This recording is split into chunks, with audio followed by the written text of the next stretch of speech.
இரக்க மனம் வளர்ந்த மாதம், நல்ல தியாக உணர்வும் நியாய குணமும் சிறந்த மாதம்.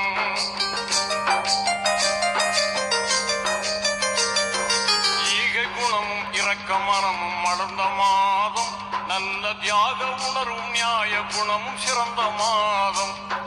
பாவை சூழும் புராணை தந்த மாதம், இந்த வையகமே வியக்கும் நோன்பு வந்த மாதம். பசி என்பதை யாவருக்கும் உணர்த்து மாதம்.